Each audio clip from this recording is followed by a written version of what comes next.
Today we'll be talking about Part 7 of Capital Volume 1, called The Accumulation of Capital. That's chapters 23, 24, and 25. By accumulation, Marx here refers to the growth of the scale of capitalist production over time. We're starting with chapter 23, called Simple Reproduction. In Part 7, The Accumulation of Capital, Marx widens his frame of analysis. Instead of talking about a single circuit of M, C, M prime, he asks, what happens when we view this as a continuous process? Marx says, a society can no more cease to produce than it could cease to consume. When viewed, therefore, as a connected whole, and in the constant flux of its incessant renewal, every social process of production is at the same time a process of reproduction. When looked at in this way, capitalism does not only produce commodities and surplus value, it also reproduces the conditions under which capitalist accumulation can continue. Marx gives us an example of a production process where a capitalist advances $1,000 and puts it into the MC M prime cycle. So M equals $1,000, and at the end of the cycle, M prime is $1,200. The workers have created $200 in surplus value and preserved the $1,000 originally advanced. In this example of what Marx calls simple reproduction, the capitalist consumes all of the $200 in surplus value for their own personal consumption, and then starts a new cycle where again M equals $1,000 and M prime equals $1,200. So what happens after 5 cycles? The capitalist will have consumed $200 times 5 equal $1,000, the equivalent of what he originally advanced. Now it's the capitalist's argument that because the original $1,000 was his property, that justifies his claim to take the $200 in surplus value the workers produced. Now where that original $1,000 actually comes from is of great interest, but for that we're going to have to wait for the next lecture on primitive accumulation. But for the purposes of this example, Marx in effect says, let's pretend that it is true that the original $1,000 was the capitalist property. I will still show you how your argument is wrong. Now, as the capitalist is about to embark on the 6th cycle, Marx says, when he has consumed the equivalent of his original capital, the value of his present capital represents nothing but the total amount of surplus value appropriated by him without payment. So why should the capitalist have any claim on the surplus value produced on the advance of the $1,000 that was entirely created by his workers? When we pull the frame back from consideration of a single worker and capitalist in a single circuit of MC-M prime and consider the working class and the capitalist class as a whole in a continuous circuit, we break the illusions created by the marketplace. So when the capitalist class pays the working class wages, they are merely giving the working class a small portion of what the working class itself has produced in the past. And when we take those wages to buy the commodities we need, we're just getting back a small portion of what we, as a class, have ourselves produced. But the working class as a whole is not given so much in wages to allow us to escape the CMC circuit. We still are kept separate from the means of production, so no matter how much surplus value we produce for the capitalist, at the end of each cycle, we must again sell our labor power to the capitalist in order to get the wages we need to survive. As Marx says, therefore, the worker, him or herself, constantly produces wealth in the form of capital, an alien power that dominates and exploits them, and the capitalist just as constantly produces the worker as a wage laborer. This incessant reproduction, this perpetuation of the worker, is the absolutely necessary condition for capitalist production. Like a kind of Frankenstein's monster, capital is at once our creation as well as the source of our torment. Marx concludes chapter 23 by saying, the capitalist process of production, therefore, seen as a total connected process, a process of reproduction, produces not only commodities, not only surplus value, but it also produces and reproduces the capital relation itself, on the one hand the capitalist, and on the other hand the wage laborer.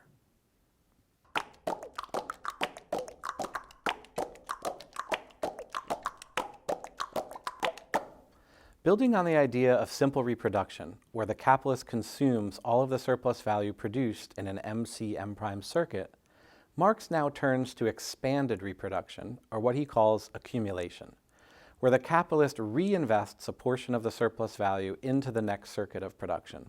So each successive starting M in the MC-M' cycle is now larger than the previous M. So if simple reproduction is a circle, expanded reproduction is an ever-widening spiral. But why should a capitalist reinvest the surplus value they have taken from their workers, rather than just spend it all on their own luxury consumption? They are compelled to by the coercive laws of competition. If they don't, their competitors will, and they'll be driven out of business. Marx says, the development of capitalist production makes it constantly necessary to keep increasing the amount of capital laid out in a given industrial undertaking, and competition makes the immanent laws of capitalist production to be felt by each individual capitalist as external coercive laws. It compels him to keep constantly extending his capital in order to preserve it, but extend it he cannot except by means of progressive accumulation. Capitalists reinvest in order to stay in business and to preserve their social power and class position as capitalists. Imagine a capitalist involved in automobile manufacturing around 1900. This required highly skilled laborers to manufacture and assemble the hundreds of parts needed to create an internal combustion engine and the rest of the car. Different automobile manufacturing capitalists had slightly different approaches to production, and as their cars were sold on the market, a social average representative of the socially necessary labor time it took to produce a car emerged. Now along comes Henry Ford, who implements the moving assembly line in 1913, which was a technological revolution in auto production. This enabled him to do two things. First, to de-skill his workers, and second, to precisely control the intensity of their labor. He no longer needed highly skilled workers who could work across different stages of the process of auto production. He just needed workers who could do one or two specific things as the car came to their station on the assembly line. And by simply ordering the speed of the assembly line increased, he could force all of his workforce to work faster and in unison. His increased investment in constant capital in the form of the moving assembly line allowed him to reduce his costs in variable capital, or labor power. He increased the productivity of his labor, and by doing so was able to reduce the individual value of his cars below the social value of his competitors. In 1908, a Ford Model T sold for $825, and by 1925, it sold for only $260. Now, Ford was able to make a car of the same quality for a third of the price of his competitors. By his pursuit of relative surplus value, he's now in a position to make more profit by increasing his market share. His competitors were faced with a choice: either find a way to also increase their investments in constant capital like the assembly line, or another technology that increased the productivity of their workers by 3 times, or watch Ford steal their market share and drive them out of business. Marx says, accumulate, accumulate, that is Moses and the prophets. Accumulation for the sake of accumulation, production for the sake of production. This is to say, the gospel of capitalism is growth. Capitalism demands growth. All barriers to growth, whether they be environmental, or social, or geopolitical, must be smashed. When capitalism does not have sufficient growth, it goes into crisis. This is a unique feature of the capitalist mode of production compared to the prior ones, and obviously an urgent question for all of us today.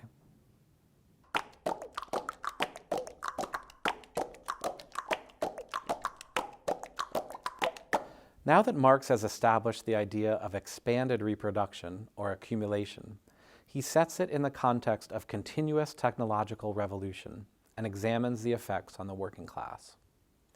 It's very important to note that Marx's conclusions here are not meant as predictions of what will necessarily happen in capitalism.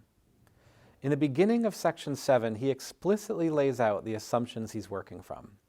First, that there are no problems in the market. All commodities trade at their value. Marx will take up the problems of circulation in volume 2. Second, all surplus value accrues to the industrial capitalist. He will take up the way surplus value is distributed to different sectors of capital, like the profit that goes to merchant capital, the interest that goes to finance capital, and the rent that goes to landlords in Volume 3. Marx first develops his concept of the composition of capital. This is quite involved, but only becomes really important in his discussion of crisis theory in Volume 3.